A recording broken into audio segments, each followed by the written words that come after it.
বন্ধুরা সবাইকে অনেক অনেক স্বাগত জানাচ্ছি আমার এই ছোট্ট চ্যানেলটাতে। আশা করছি সবাই ভালো আছো আর সুস্থ আছো। তো আজকের ব্লগে তোমাদের সবাইকে অনেক অনেক স্বাগত জানাচ্ছি। আশা করছি ব্লগটা শুরু থেকে শেষ পর্যন্ত তোমাদের ভালো লাগবে। তো অনেক কষ্ট করে তোমাদের জন্য ব্লগগুলো করি, সংসার সমস্ত কাজকর্ম করার পাশাপাশি চেষ্টা করি সমস্ত ছোটোখাটো আমার দৈনন্দিন কাজকর্মগুলো তোমাদের সঙ্গে শেয়ার করতে। তো সকালবেলা আজকে দেখো এই যে মেয়েদের জন্য বানাচ্ছি সিঙ্গাড়া, আর সিঙ্গাড়াটার প্রসেসটা একদম মানে সব কিছু দেখানোর চেষ্টা করলেও সব কিছু দেখিয়ে উঠতে পারছি না, কারণ সকালবেলায় প্রচণ্ড তাড়া রয়েছে। তো তোমরা জানো মোটামুটি সবাই সিঙ্গাড়া বানাতে, তো সেইভাবেই চেষ্টা করছি সিঙ্গাড়াটাকে বানাতে। আর হাতের কাছে যা আছে সেটা দিয়েই চেষ্টা করছি, সমস্ত উপকরণ সঙ্গে না থাকলেও যেটুকু যা আছে তা দিয়েই আমি কিন্তু আমার সংসারে সবসময় চেষ্টা করি সেটাকে মেনটেন করার বা সেটা দিয়ে চালিয়ে নেওয়ার। তো সংসারে দেখবে সবসময় কিন্তু সব কিছু অ্যাভেলেবেল থাকে না। প্রত্যেকের সংসারে কিন্তু দেখবে সংসারের সমস্ত কাজ কিন্তু সবসময় নিখুঁতভাবে করা সম্ভব হয় না। তারপরেও কিন্তু আমাদের গৃহিণীদের সমস্ত কিছুকে মেনটেন করে বা সব কিছু সামাল দিয়ে চলতে হয়। তো সকালবেলা এই যে দেখো আমি সিঙ্গাড়াগুলো বানাচ্ছি। এর যে ইয়ে হয় না বাইরের কোটিংটা, মানে ময়দাটা, সেটা কিন্তু আগে থেকে আমি বেলে রেখেছিলাম সেইটা ময়দা। যদি আমি সঙ্গে সঙ্গে এটাকে ইনস্ট্যান্টলি মাখতাম তাহলে মানে লুচিটা কিন্তু অনেক বেশি ক্রাঞ্চি হতো। যাই হোক, মেয়েদের সকালবেলা টিফিনটা দিয়ে দিয়েছি, ওরা খেতে খেতে বাকি গুলো করে নিয়েছিলাম, ওদের ছেড়ে দিয়েছি। আর আজকে আমরা সকালবেলা ব্রেকফাস্টে করব হচ্ছে কুন্দি ভাজি আর হচ্ছে ভেন্ডি আর বেগুন সিদ্ধ। এই দিয়ে তোমার দাদা আর আমি দুজনে সকালবেলা ব্রেকফাস্ট করব। আর তারপরে হচ্ছে রান্নাবান্না, সংসার অন্যান্য কাজ সব কিছু করবো। মেয়েরা যখন স্কুল থেকে আসবে দুপুরে রান্নাবান্না ওদের জন্য তো করতেই হবে।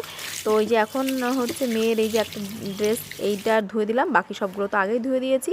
তো এইটাও আমি নেড়ে দিলাম। আকাশটা কিন্তু মেঘলা মেঘলা, জানো তো, কদিন ধরে বেশ বৃষ্টি হচ্ছে আমাদের এখানটায়। তো সমস্ত জামা কাপড় একটু নেড়ে দিয়েছি, গতকালগুলো প্রায় শুকানোর মতো হয়ে গেছে। আর এখানে দেখো লাউ গাছটা কাটবো করছি, তারপরেও কেটে উঠতে পারছি না, কারণ এই যে ছোটো ছোটো লাউগুলো এখনও ধরে আছে দেখো।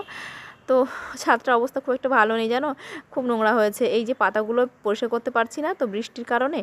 হ্যাঁ, তো যাই হোক, এই যে দেখো দুটো গন্ধরাজ লেবু ছিল, এই লেবু দুটোকেও আমি তুলে নিচ্ছি, কারণ এই লেবুগুলো আমার বাগানের শেষ লেবু। এরপরে কিন্তু ছাদ বাগানে আর লেবু নেই, বাগানে লেবু আছে, সেটা হচ্ছে মাটিতে নিচে আর কি। গন্ধরাজ লেবুগুলো এত সুন্দর গন্ধ হয়েছে বন্ধুরা, কি বলবো। এই যে দুটো ডগা নিয়েছি, দুটো ডগায় আমার দুটো ডগায় আমার রান্না হয়ে যাবে। চলো, তো আমি আমার অতি সাধারণ জীবনযাপনটা তোমাদের সঙ্গে শেয়ার করি। আমি নিজে খুব সাধারণভাবে থাকতে ভালোবাসি, আর সেইটাই তোমাদের সঙ্গে তুলে ধরতে আর কি পছন্দ করি।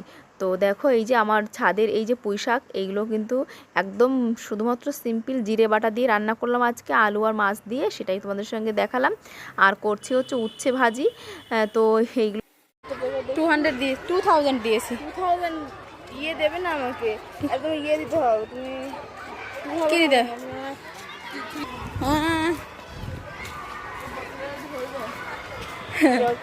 কত লাগবে টোটালি? আর 50 টাকা নাওনি? হ্যাঁ, ও তাই নাকি? দেখবে, ভেরি গুড। করো, এটা দিদিকে একটা দিয়ে আসো এনো। আর তোমার এটা ঠিক আছে। দিদি এখন ক্লাসে গেছে দেখো।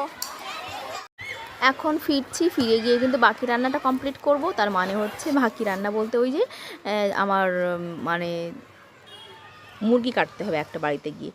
তো ওই যে দেখো মুরগিদের খাবার দেব, আর খাবার দিয়ে কিন্তু তারপরে কিন্তু মুরগিটাকে ধরবো। তো মুরগিগুলো আর কি আমার পোষা মুরগি, আর এই মুরগিগুলো বয়স না 3-4 বছর হয়ে গেছে। তো ওরা তো বেশি দিন বাঁচে না, এর থেকে বেশি দিন আর বাঁচবে না। তো ভাবলাম তাহলে একটা মুরগি আজকে কেটে দিই। মুরগিগুলো কিন্তু অনেক দিন ধরে পুষছি আর বেশ দিন দিয়েছে, জানো তো। কাটতে যে খুব একটা কষ্ট হচ্ছে না এমনটা বলা যাবে না, কষ্ট কিন্তু হচ্ছেই। তারপরেও কি করব বলো। তো সেই জন্যেই দেখলাম হাঁসেদের খাবারটা দিয়ে তারপর মুরগিদেরকে ধরবো, আর ওদেরকে জলটাও দিয়ে দিয়েছি। আর যেহেতু বাইরে বৃষ্টি হচ্ছে না, বাইরে খাবার দিতেও পারছি না, কারণ মুরগিটা একটা মুরগি জানি না কি হয়েছে, পায়ে ব্যথা পেয়েছে কি করে বুঝতে পারছি না। তো ওই 3টে মুরগি কয়লার আছে, ওরা তো থাকে হাঁসেদের সঙ্গে। আর আমার দেশি মুরগিগুলো হচ্ছে এই যে ওরা প্রচণ্ড দুরন্ত, মানে ওই কয়লার মুরগিকে ঠুকরে দেয়, আর হাঁসেদেরও ঠোকরায় খুব। তো দেখো অনেক কষ্ট করে কিন্তু সাদা মুরগি একটু ধরতে পেরেছিলাম। তো সাদা মুরগি ধরে গেলে কী হবে, সাদা মুরগিগুলো বেশ এখন দেখতে শুনতে বেশ হেলদি আছে বলে এদেরকে আর কাটবো না। ডিম পারবে, একটা দুটো করে পারছে না, এরকম অবস্থা। তো এটাকে ছেড়ে দিয়েছি আমি।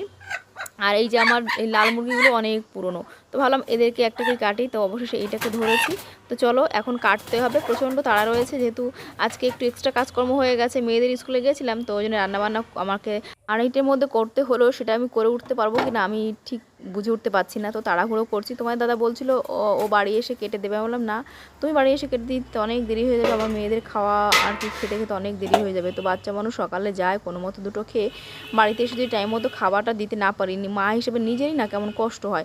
তো যাই হোক, এই যে কাজকর্ম যেগুলো আমি কোনোদিন বাবার বাড়িতে বসে করিনি, কোনো দিনও করিনি, এখন তো করতেই হবে, আমার সংসার তাই না, আমার বাচ্চাদের জন্য আমাকে তো করতে হবে।